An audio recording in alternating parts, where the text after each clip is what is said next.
Yes, first and foremost. So today we still talk about ontology, and we will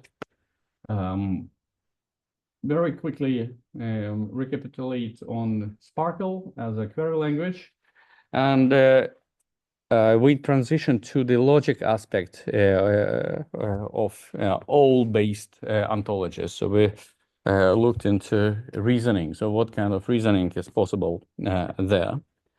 But before I begin, I want to announce, make one announcement, and I will send this information separately by email.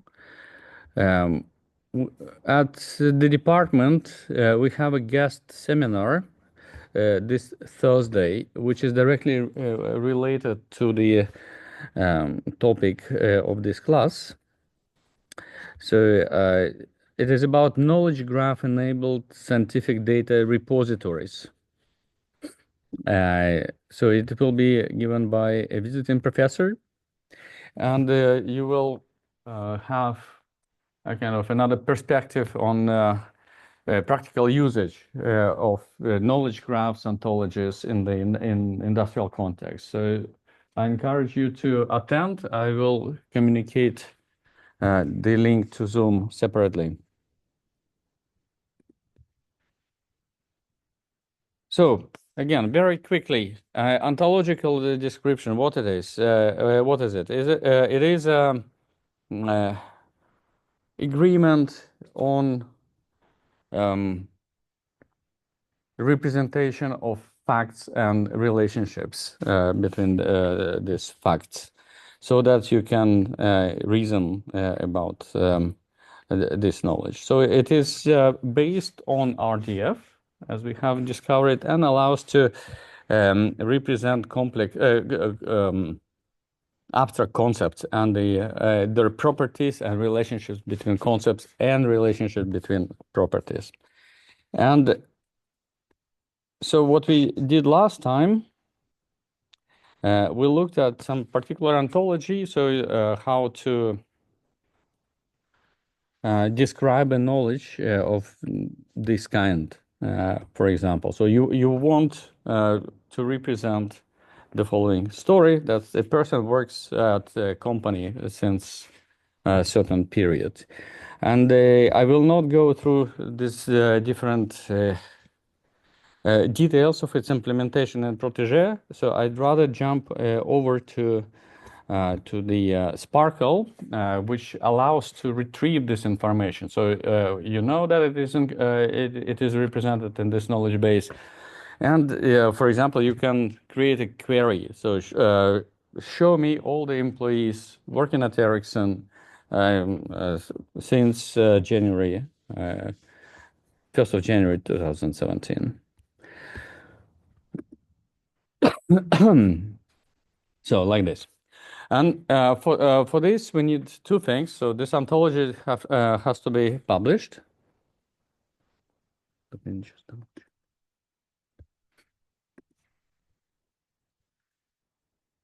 So, and it is published here on this website. And then you need a Sparkle resolver. There are several resolvers you can try for your ontologies. Not all of them exhibit, so to say, consistent behavior. Sometimes your queries do not work with some resolvers, some endpoints. In this case, you can try alternative ones. So like, for example, here, we have example of two different resolvers which you can use. Practically, it is somewhat difficult to work with Sparkle requests using these endpoints because they do not offer debugging capabilities. So some of them, they either return something or none. So no information can be provided, and that makes it challenging to write the queries correctly and debug it.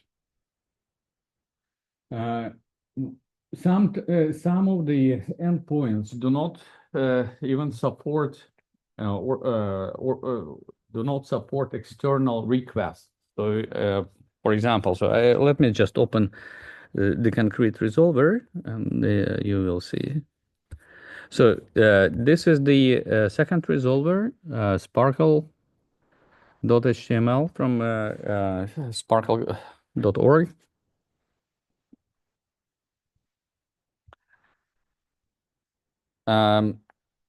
The other one, which is so let me just open it in a different window. So it looks pretty much similar.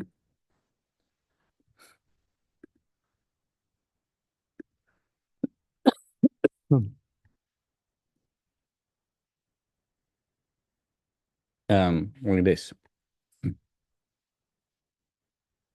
But somehow my request that I will demonstrate you now work with one of the resolvers and not with the others. Why? I don't know. Some people, so if you read the web,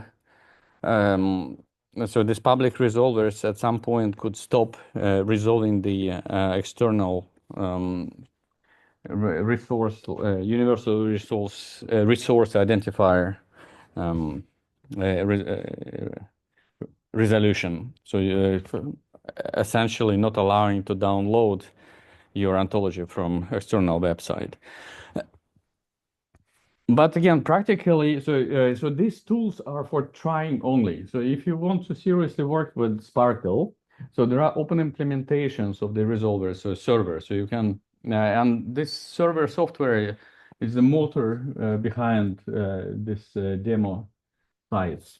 So one can install their own server, and then everything is under control. But nevertheless, so let me just do complete this demonstration.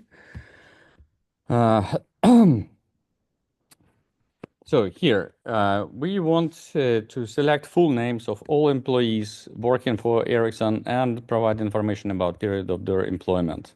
So how does it translate into a Sparkle query? First, here is the type of query directly asking to just to return certain values. So specifically name, surname, start and end of the employment. And here how you specify the conditions, the clause, the where clause. So this somebody, so whatever, whenever you see a question mark, so you can treat it as somebody, so it's a variable, is of type employee, and also has property, first name, family name, and job record. And then when you retrieve the job record, so you also know, so as I told you yesterday, so you should know the data model, so you can further query to detailize your query. So has reference to employer, and then you specify the what kind of employer. And then the important thing here to maybe connect to previous classes. So this is the case where ontology is used for linking the open data. So you you have your own domain. You somehow create a description, factual description of, say, person occupation for your purposes. And within this description, you take the information from open sources. So, so DB stands here for DBpedia. And so you query the interval. So now let's press on the magical button and see the result. Yes. Okay. So now it works. So what happens again? So importantly is that the ontology is located on my server in Amazon Web Services, The Sparkle resolver, well, somewhere else, and we are able to kind of so we created a case for distributed knowledge retrieval in the context of linked data.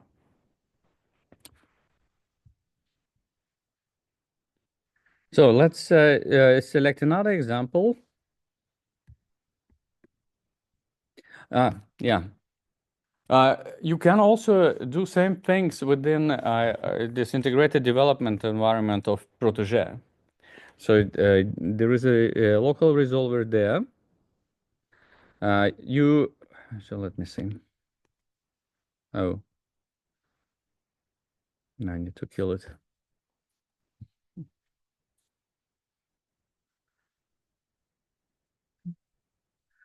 Okay.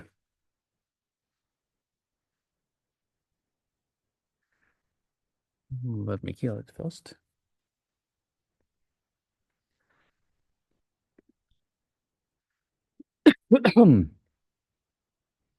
Force quit.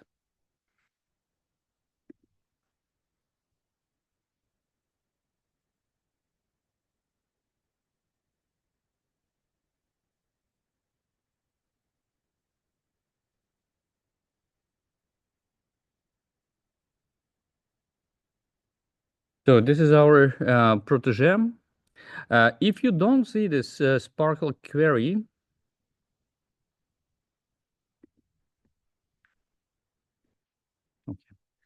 so you can always enable it in here in Windows. So Windows, and then you have two possibilities. You either can you either can include it as one of the this panes over here.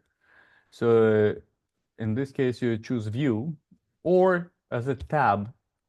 So to appear over here. So this is the case. So to work with a Spark resolver in this case, you need to first be equipped. You need to download the ontology in question.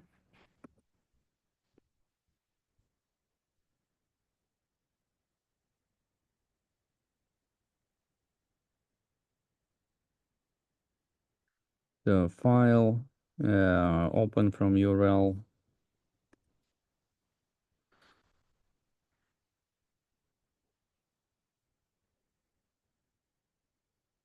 So it opened it, and then you can check the entities. So this is the stuff. So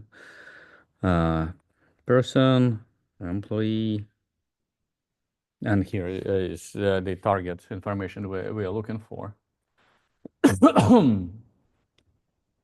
Because he has a job record about Ericsson and the needed validity period. So to work with it, so you just open this pane and the tab, sorry, and copy your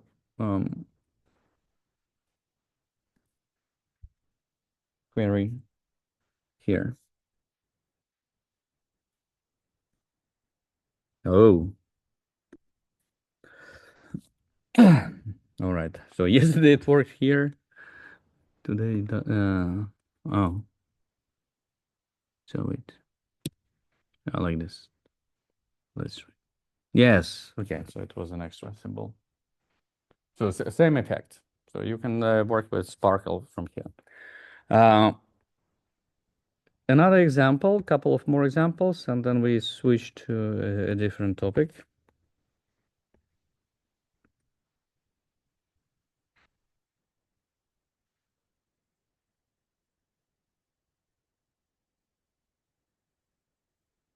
Let me see first. I have here in the tab.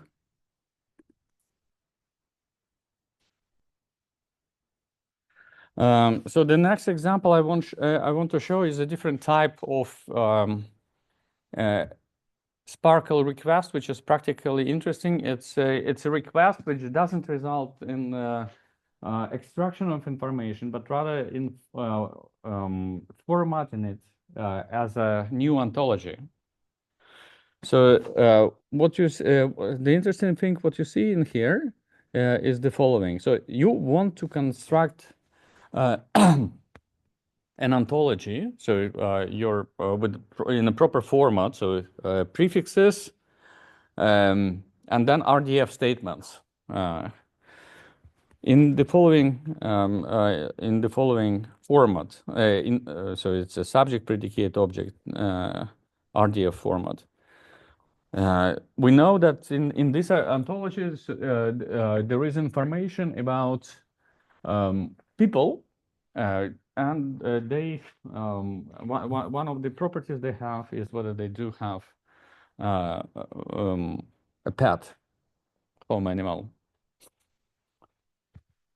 But it is it exists there. It exists there in a different context. So the focus of the ontology is the description of again of persons. So here we want to construct our own ontology, focusing on the pets. And so if you another thing what you can also do, and that what you normally do, you can also specify explicitly from which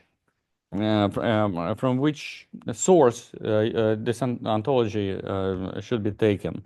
So one way of doing that is to explicitly tell the resolver, so in this special field, or you can include the source of the ontology inside the Sparkle query, which is here. So let's see what happens now. So what happened now? This request returned a file. So let us open it.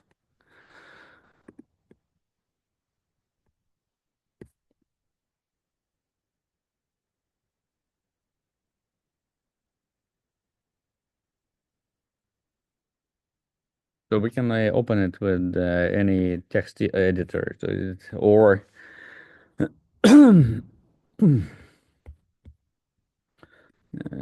protege, if you like.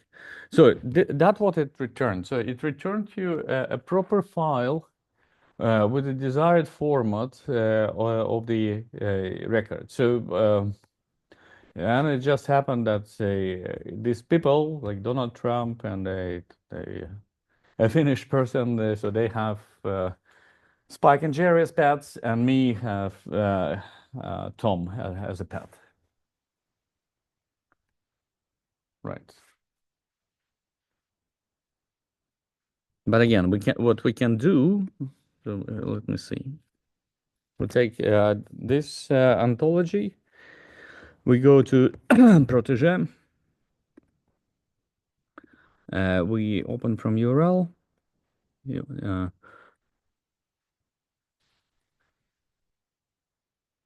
Here. What?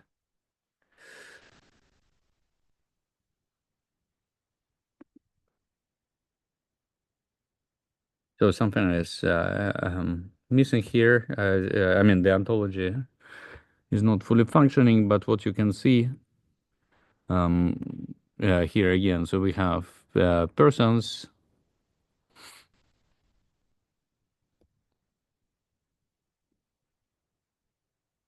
Different kinds. So let me see where we have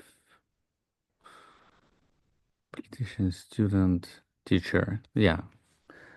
So again, ontology focusing on the people with different occupations, and these people have different properties.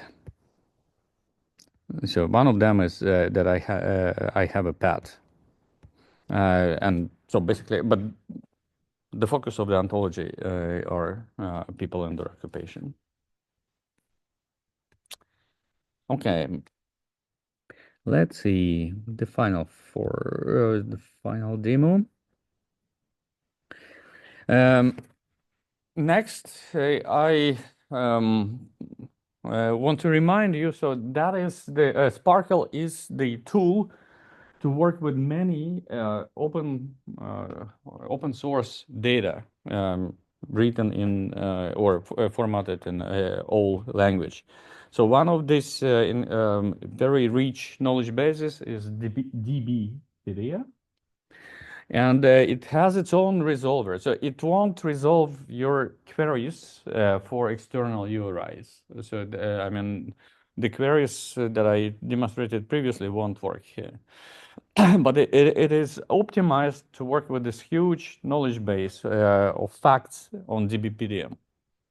So the very simple query we have is to, for example, select the place of birth for William Shakespeare. So again, so by some reason it didn't work yesterday. But so if you execute this query,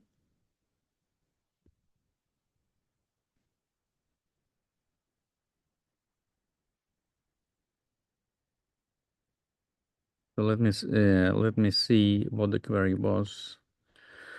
Select, yeah. So this one always returns a file with the responses.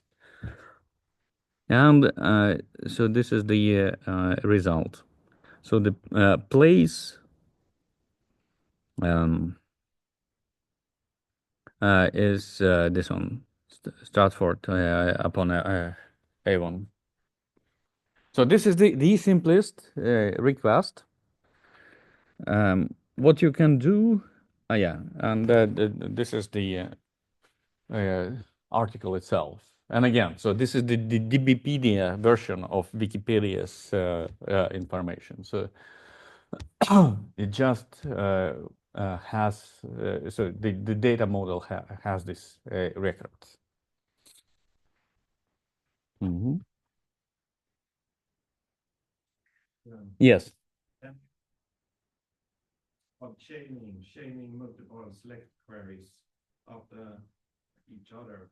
So if you, for example, if you have selected a place here, can you look up that place and see, for example, how many people are living there? It's basically like chaining.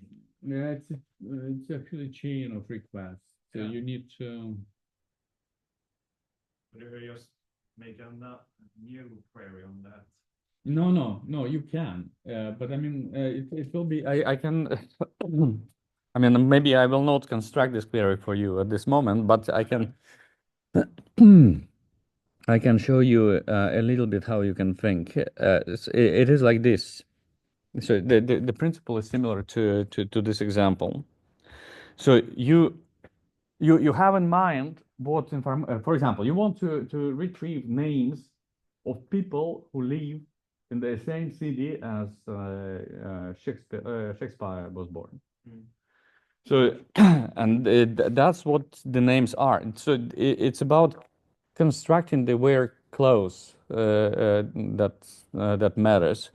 So in the first, so this retrieval of the city will be at the beginning of the query. So let me see. Yeah, in the place. And then you kind of you use that city that you don't know yet, but it will be retrieved as part of the processing, and then you use it as kind of continuing the conditioning.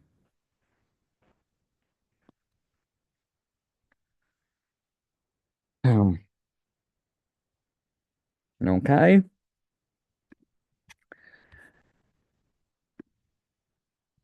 So what you can do as well, so you can, I will not go into this example now, but I mean, in one query, you can also use different or several ontologies. So you can instruct the resolver to take information from several ontologies.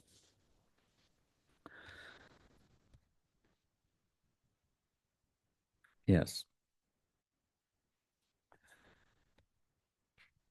And finally, so what we finished last time, so I demonstrated a simple use case when a Sparkle is used really to cut part of the this huge database DBpedia so that later on you can use information, for example, for machine learning purposes.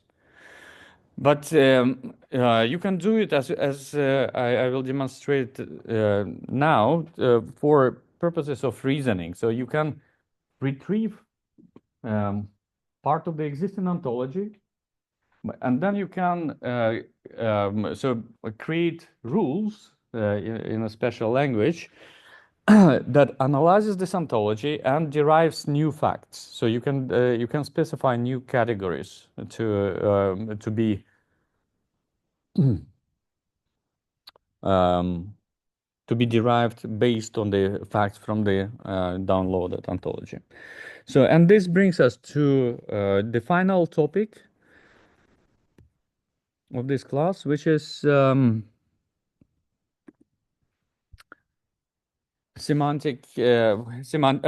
reasoning part of semantic web technologies or OWL-based technologies. Let me just close this stuff.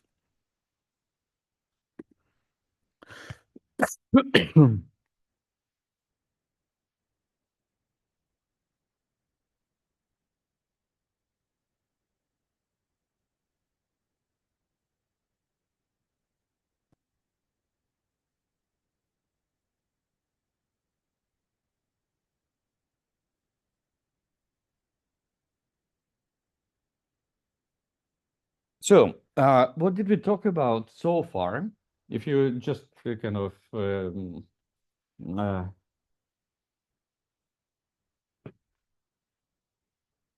rewind backwards to the beginning of the module. So we talked about a general problem of describing resources on conceptual level, and then we introduced properties, so RDF, and we wanted to describe abstract concepts and the relationship and stuff. And at the end, we came to the specification of very expressive language, OWL. But we didn't talk about what we didn't talk about much so far is the logical part of all this. So how does it connect to what we learned in the oh, the screen is black. That can happen. Sorry. What about now? Is it better? Okay.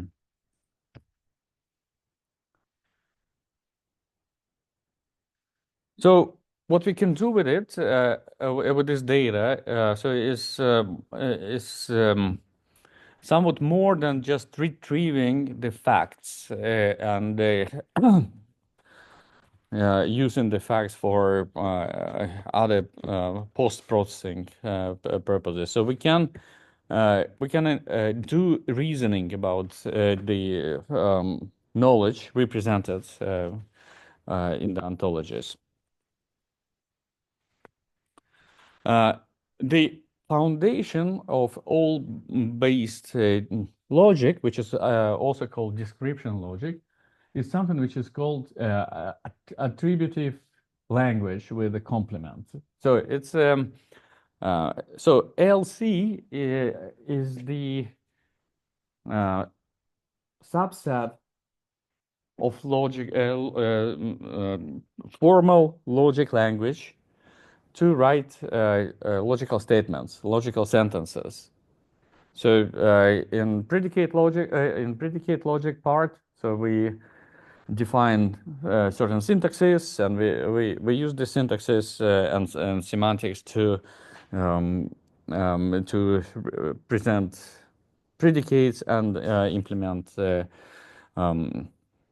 inference. So ALC is the language. So that kind of, in a formal way, describes the information stored in all format. And so what it has in itself is the Well, it actually has the same um, parts as the OWL itself. So it defines concepts, roles, individuals, and logical operators on them, and or not, and existential quantifiers, existential and universal quantifiers. So which makes this ALC as a kind of as a variant of first order logic.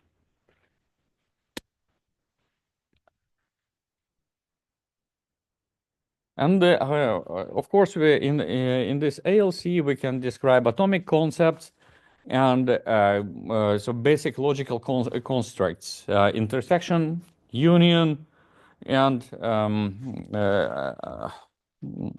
universal quantifiers. And the kind of reasoning, the inferences, what we can do with this basic set of primitives, language primitives, are these three. So instance checking, concept consistency, and concept subsumption. So which are spelled out here. So in a way, this type of reasoning is very basic. So it's so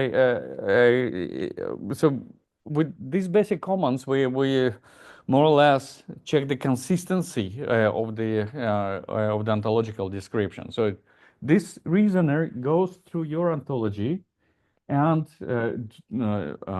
check that all facts consistently described, so to say. You know.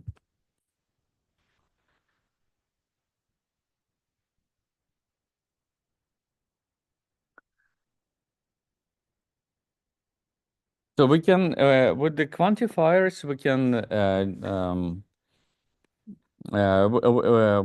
we can express definition of different types of relationships. And so the reasoning, so the example of reasoning could be as follows. So, for example, if we have a definition of a parent, so this sign over here, it denotes thing in O. So if you go, well, I will not, I will go back to protege soon, but T is the highest level concept is the thing. So if somebody has child, so this is a definition of a parent. And childless definition would be not parent. So the reasoning, the type of reasoning supported by through ALC language is the following. So if we have an instance belonging to a childless class, then this part can be inferred that this person doesn't have children. So this fact is not explicitly stated in the description of John. So it just stated that it belongs to a class. But the reasoner can do this simple inference.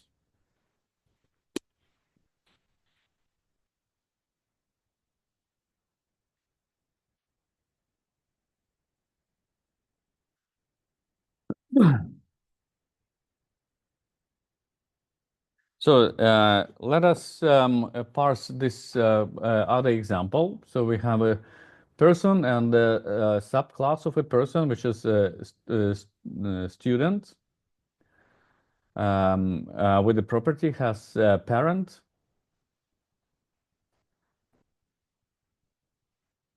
So we can formally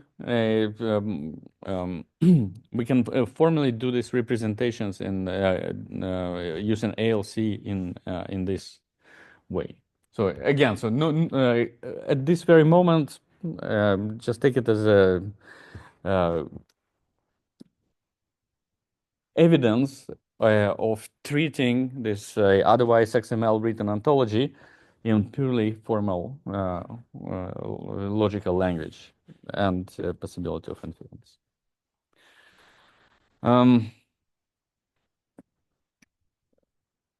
So connecting to other more generic classical logics, logic in the context of OWL is again, so it's simplified to ensure decidability, so that so that in other words, you are able to resolve queries in finite time. So which is otherwise not the case for in general. So in a way, all based ontologies are created for a simplified, somewhat simplified reasoning, but still still very useful. And again, so far I presented all reasoning in its base form using ACL.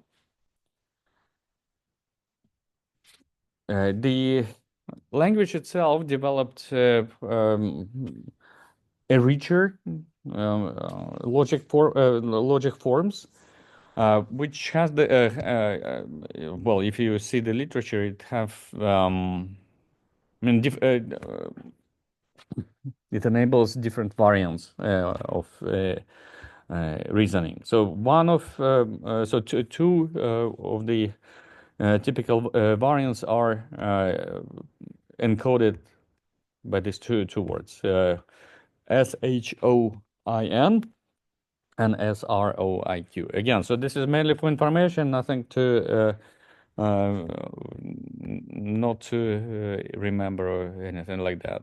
So in the base of these approaches is this fundamental ALC language, but with some additions. So for example, this variant of OWL, so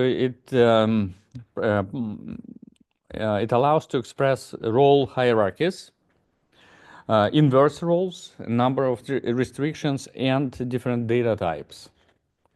So in other words, so you can express knowledge in a richer way, and as such, the reasoning can be richer. So you can come to the richer conclusions. So another variant of OWL, for example, proposes to use qualified cardinality restrictions. Again, so it allows to impose the restrictions on how many individuals belong to a particular type. And as you see, so you can think about more complicated, sophisticated queries to such ontologies. So the nature of all logic, just to remind you, is the monotonic reasoning. And the monotonic reasoning is just, well, it can be compared to, we can make an analogy as discovery-driven inference. So we start with some facts, so some base facts, and then within these facts you can try to discover some new aspects which are otherwise implicitly present in the original information.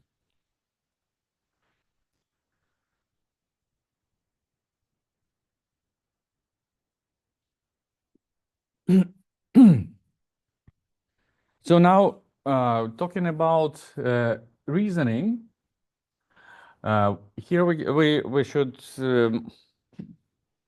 remember that from the beginning, so ontology is meant to be very, very, very large, and the more complications you do, you introduce to the language, the more expressive your ontology is, the more complex would be the reasoner.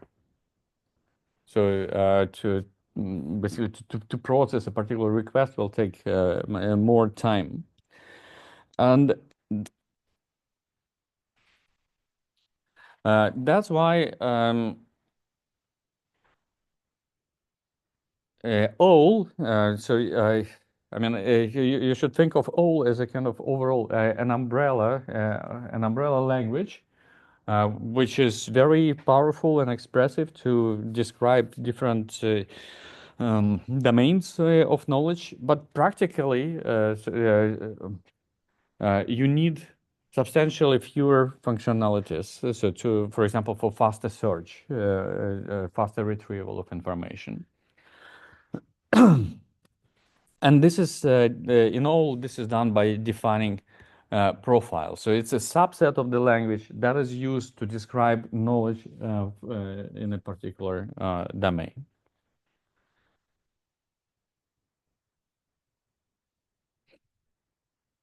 Another alternative to implement reasoning is to, on top of the kind of full language specification, you can define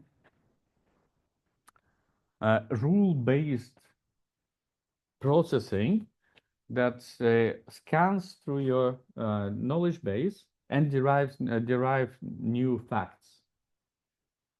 So in this case, I hope you see. So I mean, these paradigms are quite different. So Toast works with the full functionality language. So you try to extract new concepts based on the information that you retrieved.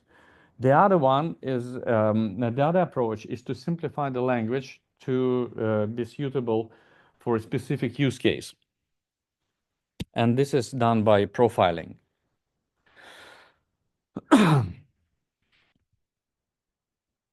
So common old profiles are, again, so I presented it, I will decode them now in the coming slides, but they have these acronyms. So EL, QL, and RL. So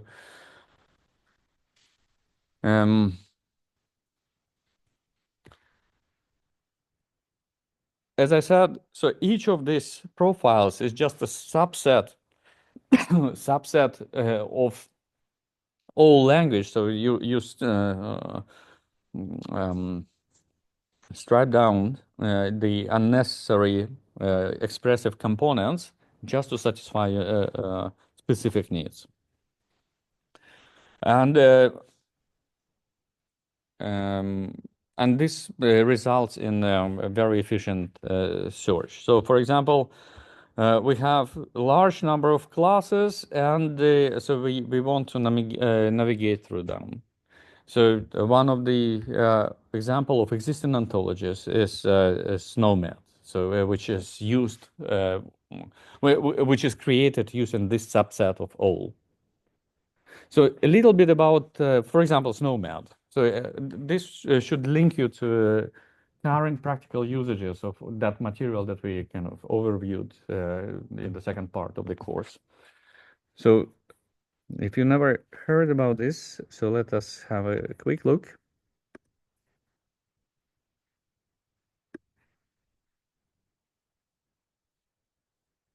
I think the first heat.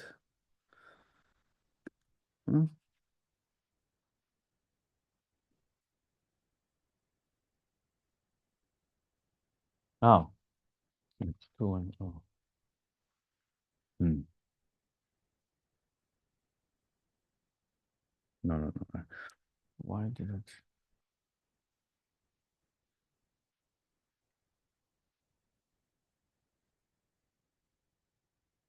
Just give me a second.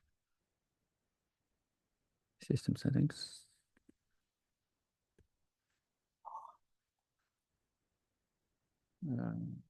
Stop displays.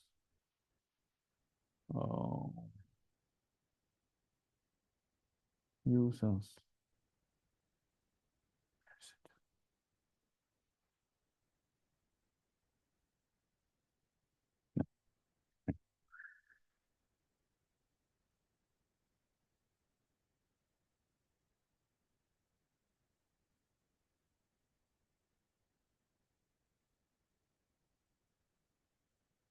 So, SNOMED.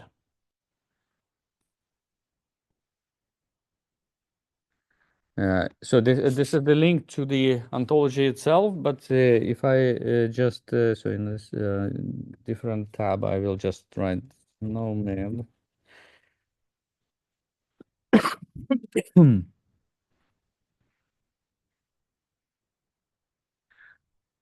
So one of the first hits you find to social students, so you can read about it.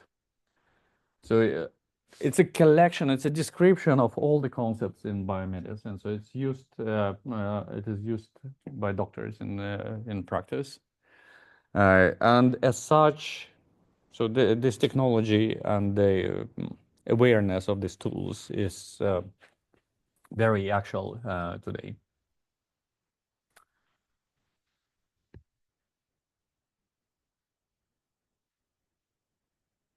So look at this number of concepts within biomedicine that it actually describes.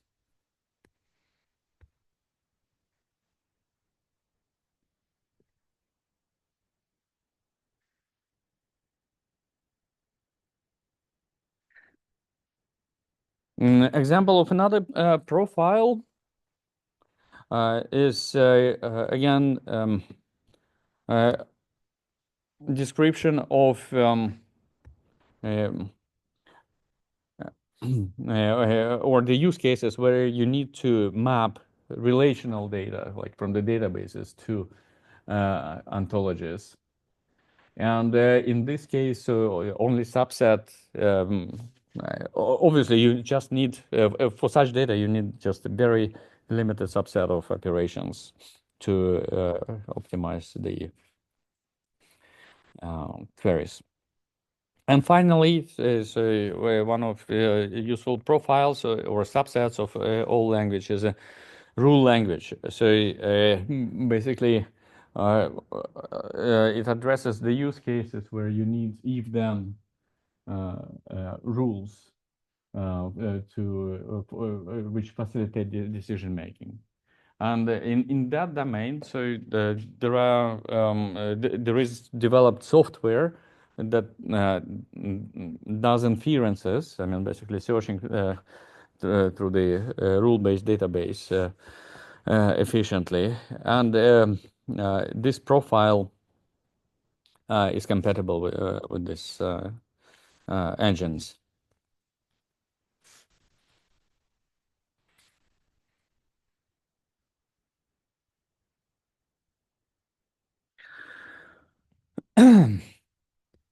So let us talk now about the. So I mean, in the past three slides, I overviewed the approach to the reasoning by streamlining the language to address specifics of particular use cases. So you just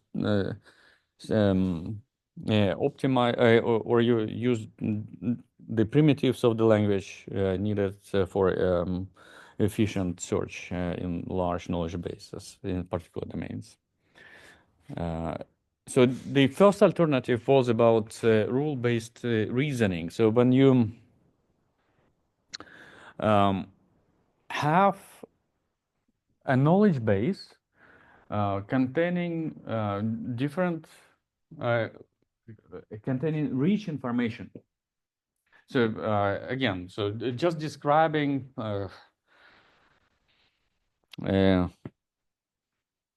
like it's written here, business logic. So it can be very sophisticated relationships between different parts.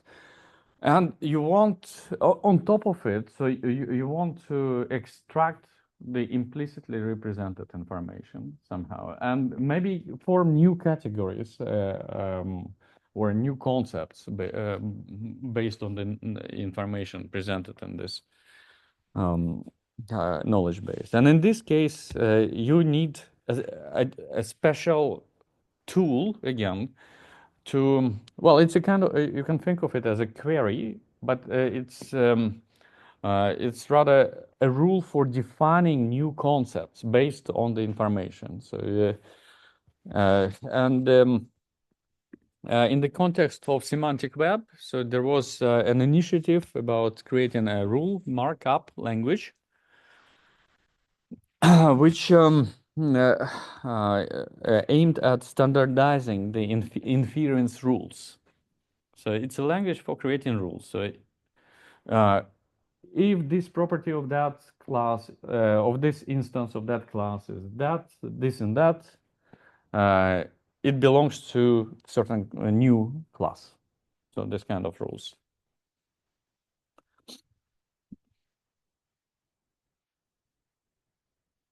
And the result of this initiative, again, so there were several languages that appeared.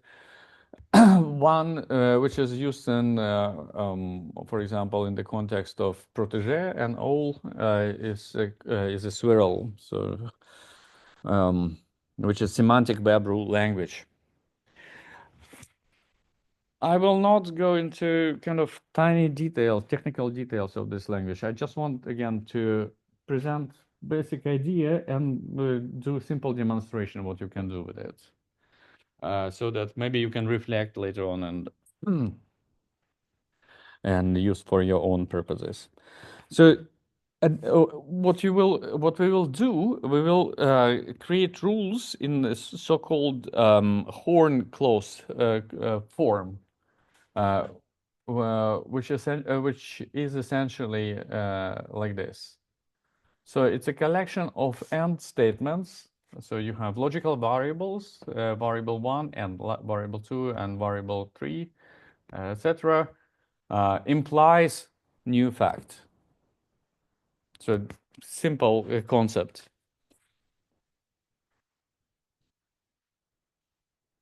And all rules will be expressed in terms of all building blocks, concepts, properties, individuals.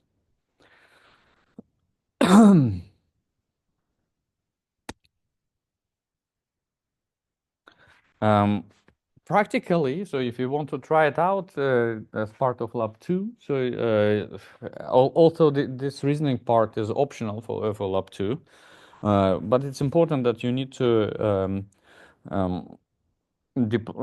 enable pellet reasoner, so which is not enabled by default. To make it quick, so of course this information is presented in the tutorial that is kind of main document for lab 2. But I quickly show you how to enable it. So what you do, so you first of all, the available reasoners you find here. So before you actually select start reasoner, so nothing happens. So your ontology is just a collection of facts. So you can construct it, you can verify, you can try to make it consistent manually, but and you can query it with the resolver. So that's what you can do. So, but if you want to kind of implement this inference based on the information existing, and then you need to enable a reasoner. I think by default it is this Hermit reasoner is the only one that exists. If you want to enable a new one, then you need to go to File, X not file. Check for plugins.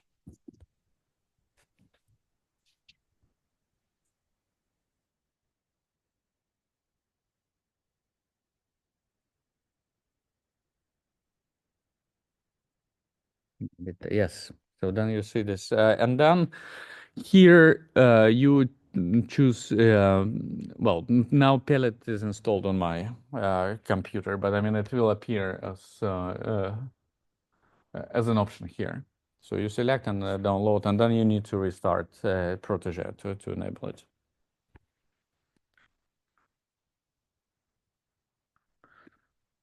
All right.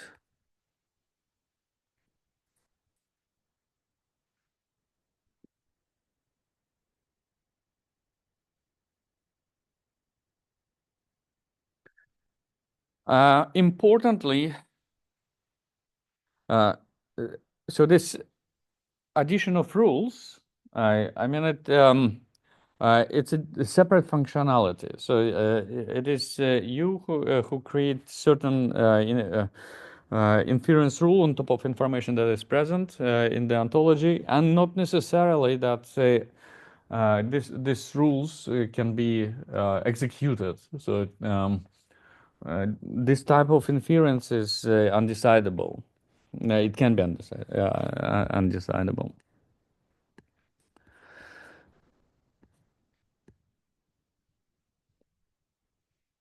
So this is an example of a rule and a typical rule structure. So as I said, so it's a horn clauses. So it's a collection of statements as um,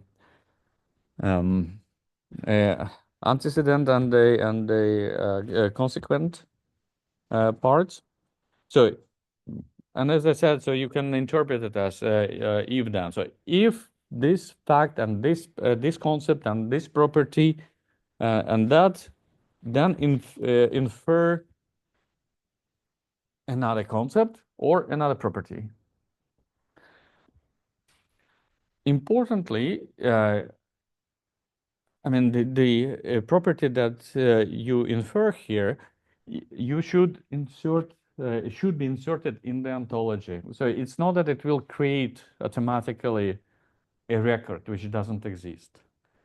I will show you now on the example. So it's the reasoner. So the rule-based reasoner fills in the gaps. So you can create. So if you think that it's in your ontology, it's good to have a new property which somehow be derived from the information existing information, or a new class, then you need to prepare for this. You need to create this property or a class. So in this case, this has brother has to be created in advance, even if it wasn't, this property wasn't part of the original ontology.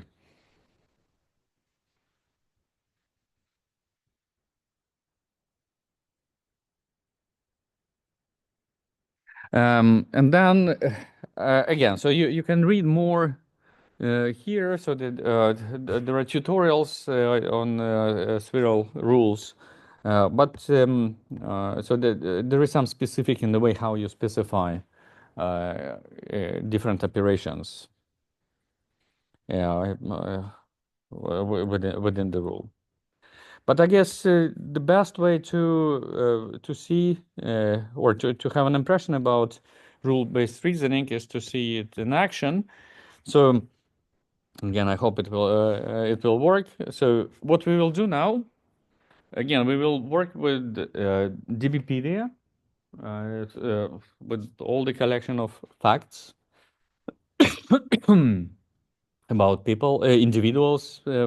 Specifically, we will focus on individuals. And we will run the following query. So let me zoom in so that you see.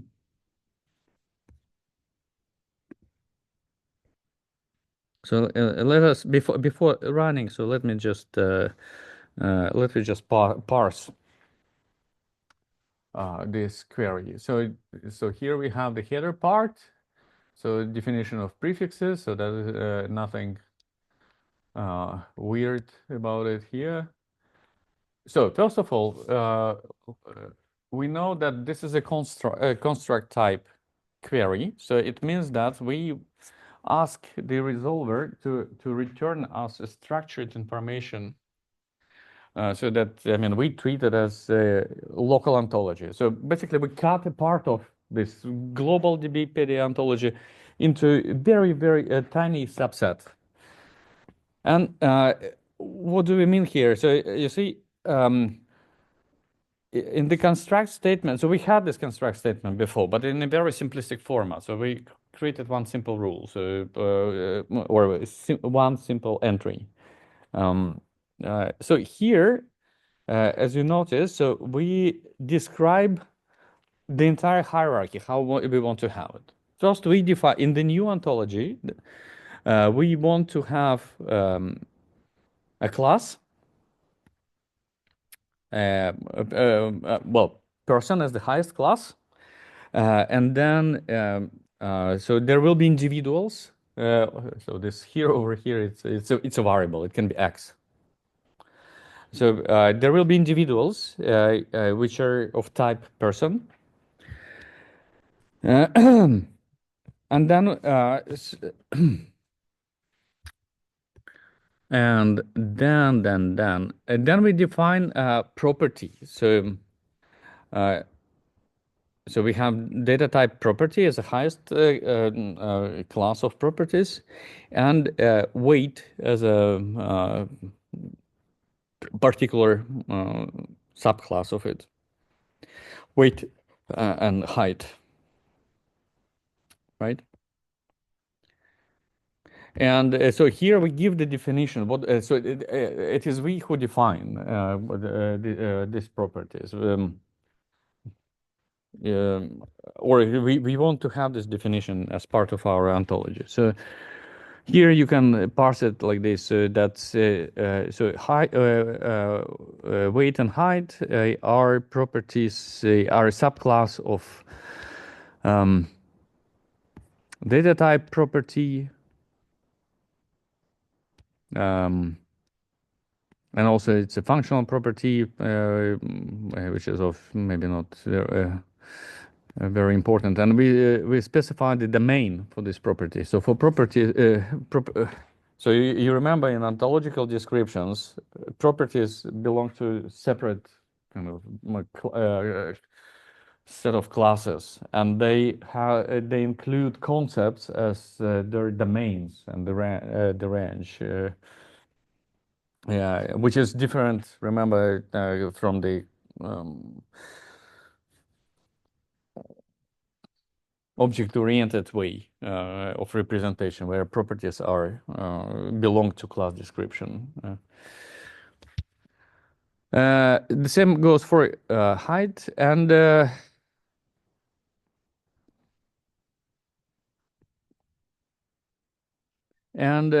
so basically these people of type person will have these the two properties or particular values for these properties. So that this format we want to have. And here we indicate the condition to the resolver, Sparkle resolver. What do we actually want? So we want to have, we want to cut part of whole DBpedia, so of which belong to class person, a subclass of type class person, which is already quite global. So as you can imagine, any person on Wikipedia belongs to this class person. And for each of these records, you extract the weight and height. So as simple as that. So the condition is very simple.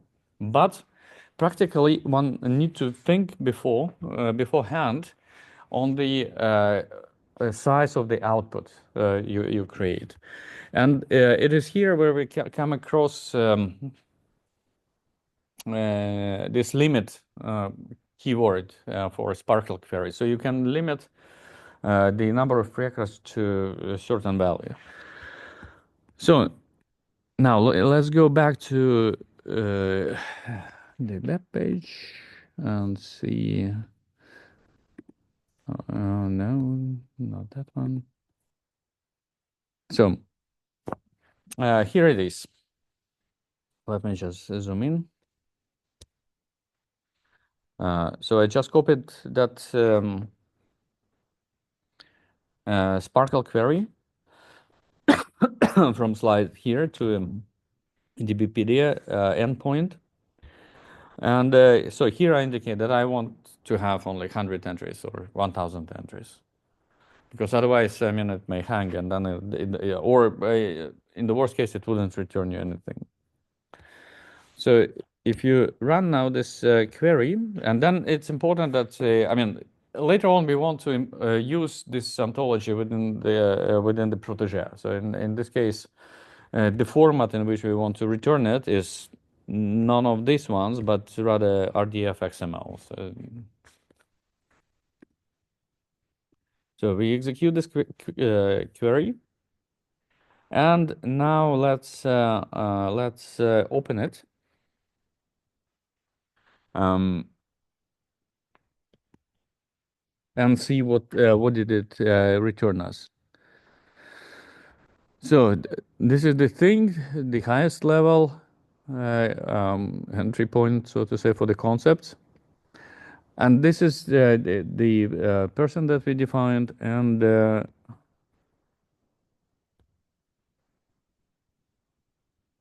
yeah, and particular instances. So let me see.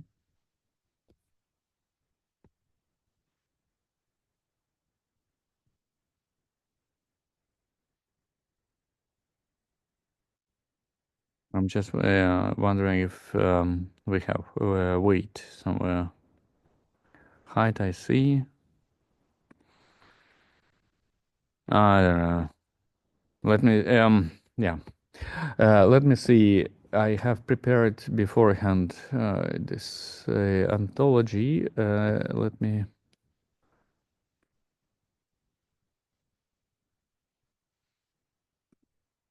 open it from a URL. Yeah, in a new window. So this one.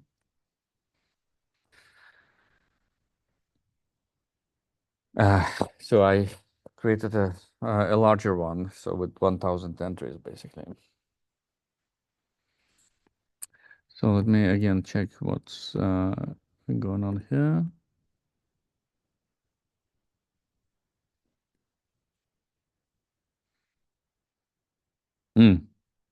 So somehow, I mean, the part of the anthology that I generated now, it didn't contain the weight field, so I need to be careful checking the returned results.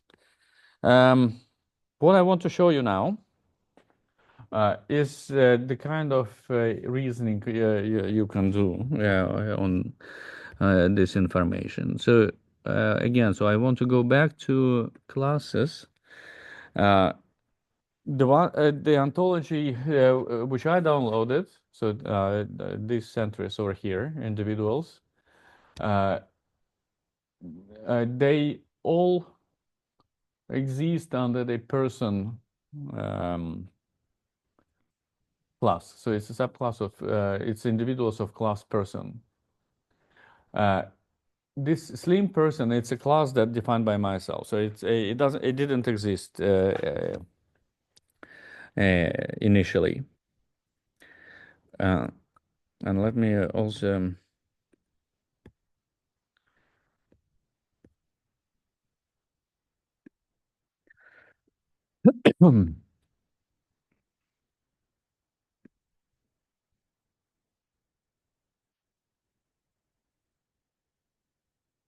let me open the same file with text. No, editor.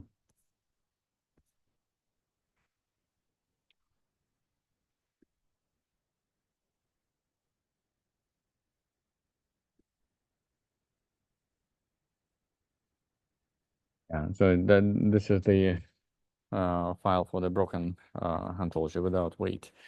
But I just want you to show that it actually created the headers that we asked it to create, and the concepts.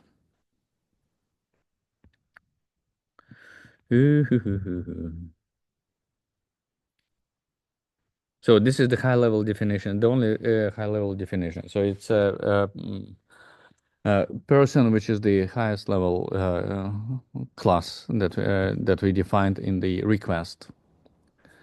So now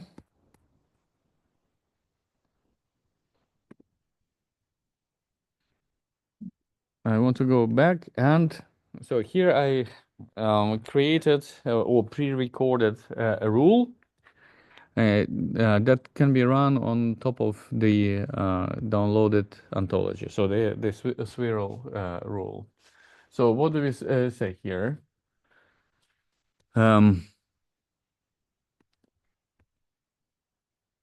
So here I mean, it's a very simple rule. So we just have one horn close, so no end. So, but otherwise you can stack ends further.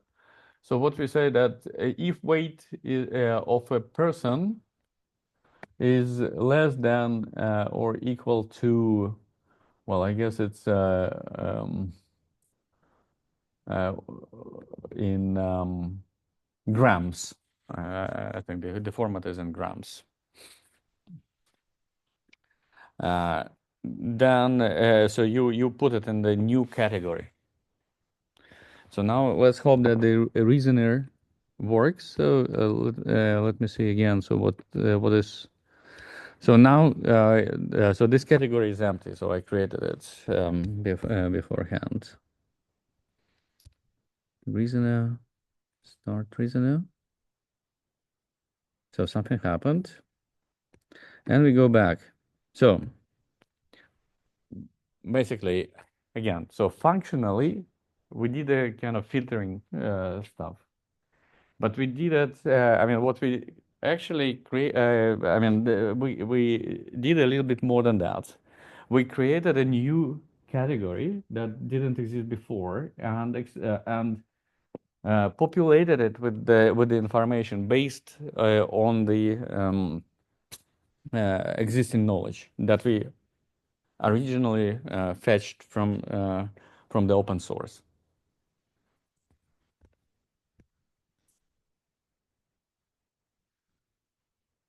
So again, this is probably a toy example, but you can imagine so that pretty much same functionality you can do with domain-specific ontologies. So if you so you normally know what kind of category you want to create, so you probably want to create.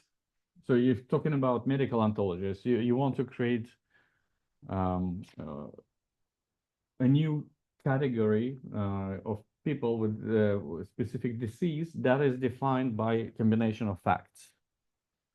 It doesn't exist by default, but you can create it based on the analysis of the existing information.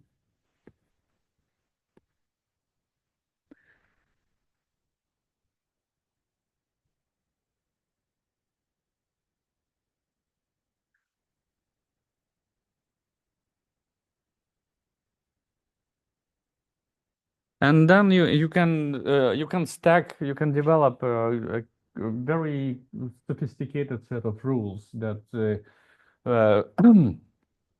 Toda uses these concepts to I mean, and that together define yet other categories. So we are approaching the end of this module. So what did we do here for the past month? Or maybe I want to put it in the context of the entire course so that I mean we are all on the same page. So we started this course from kind of the theoretical definition of intelligent agents, agents that reason. And we looked at the classical logic, starting from predicate logic, looking a little bit into first order logic, how to deal with it, and made also a slight detour towards fuzzy logic. So it's so the formal logics that exist.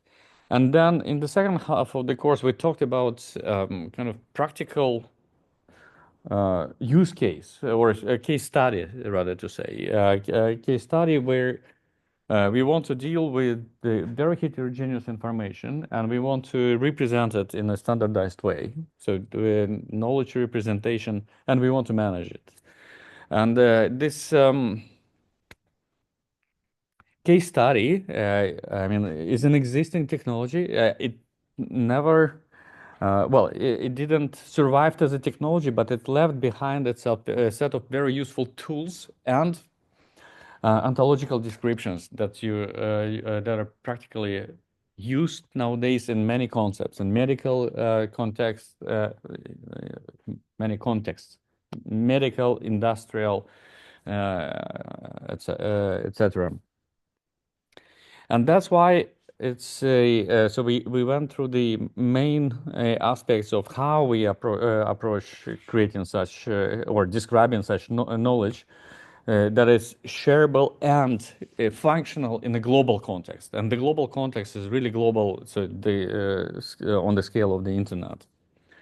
And so we just had a still scratched the surface of the semantic web technologies, but again, so maybe not all the parts are of practical interest, but I selected those parts that most likely, if you ever continue working with knowledge representation, will be useful for you. So, and these parts concern RDF as the fundamental the building block of ontological description, which stands for Resource Description Framework. Then we went from definition of a problem, like a resource description problem, towards more conceptual description problem, and extended it with schema, RDFS. And on top of it, so we learned again the basics, the fundamentals of web ontology language, which is very powerful language for representing complex knowledge. And we learned a couple of tools. Sparkle, probably the most useful tool if you would ever work with it. And especially, so I give you a couple of examples on how to use it in the context of this open link data, so the DBpedia. So this is practically existent, and I hope you will find it's useful in your context.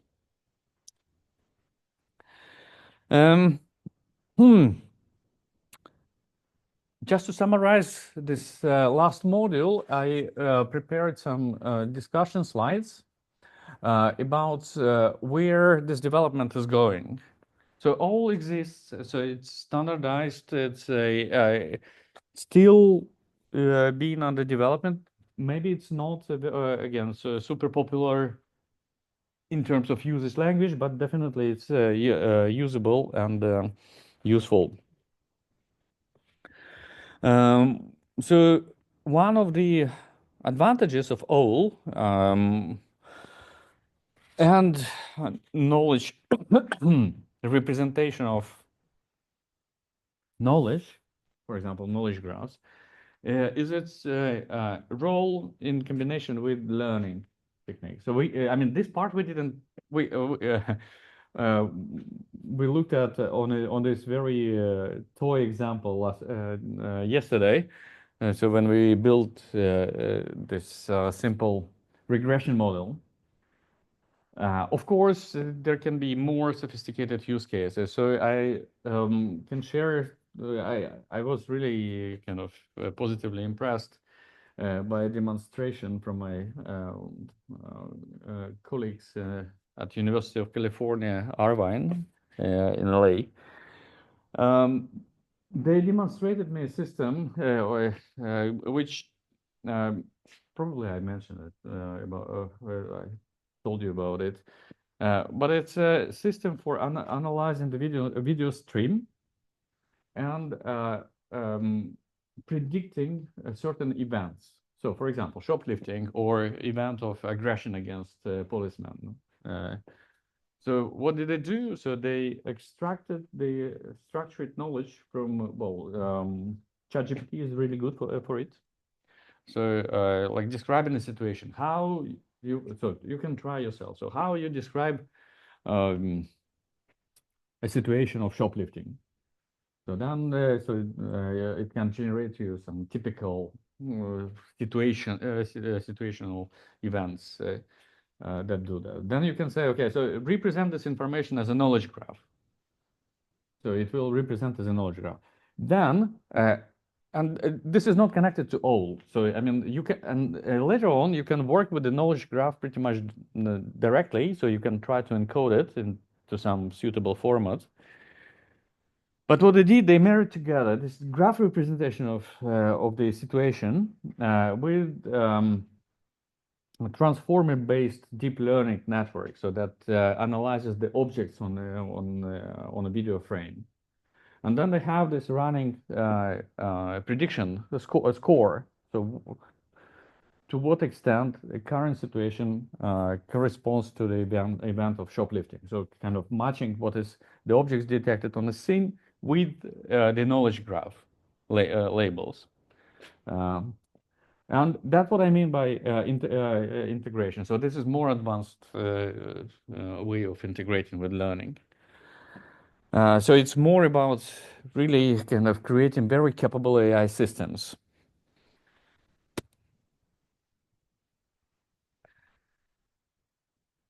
So ontologies, I have already demonstrated. So that's no, I mean, ontologies exist and being used actively in different important domains. So healthcare, life sciences, manufacturing. So these are the domains probably where ontological description finds most applications. Regarding this manufacturing, once again, so I will post you a link. So I really encourage, well, you two who sit here, but also hopefully those who will watch this video offline, to attend a seminar dedicated to this topic on Thursday. So if you're interested in this topic. At the same time, I explicitly want to say, I mean, and this is one of the reasons why semantic web actually failed as a technology. So it was a great idea, this open link data, shareable knowledge on global scale, but creating ontologies is a very tedious, complicated business. It's a manual creation. And that wasn't really streamlined. So if you would try, well, the pizza ontology you will create no problem. I mean, following the tutorial. But if you want to create an ontology of your own, so that's a more complicated business, of course. So the current hope is that you can combine the strength of natural language processing, like large language models, for automatic generation of ontologies. So that is already happening now. Yes.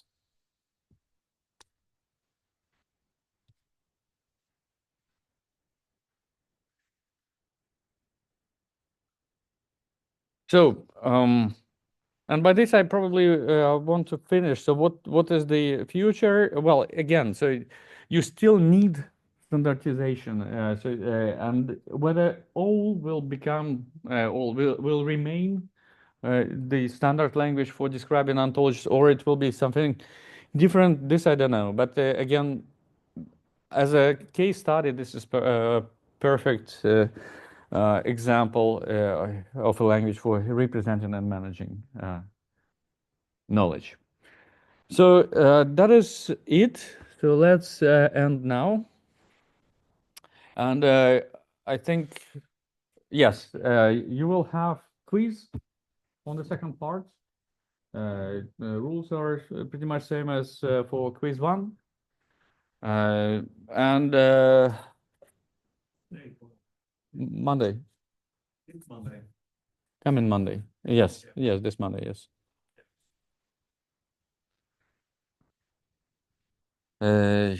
Because I don't know. Again, if you this Monday is because this study period is a little bit weird with respect to end times, with the Christmas break in between. But again, so I can be quite flexible in kind of moving it after New Year, but I don't think it's anywhere better than having it on this Monday. Well, again, so if there will be more discussions on this Discord, then I can think of moving it. But otherwise, it will be on basic usage of RDF, RDFS, and Sparkle constructs. You can use internet to find relevant information. So it's more about kind of general understanding, conceptual understanding of the knowledge representation using RDF/OWL technology. So that's it, and let's keep in touch in Discord.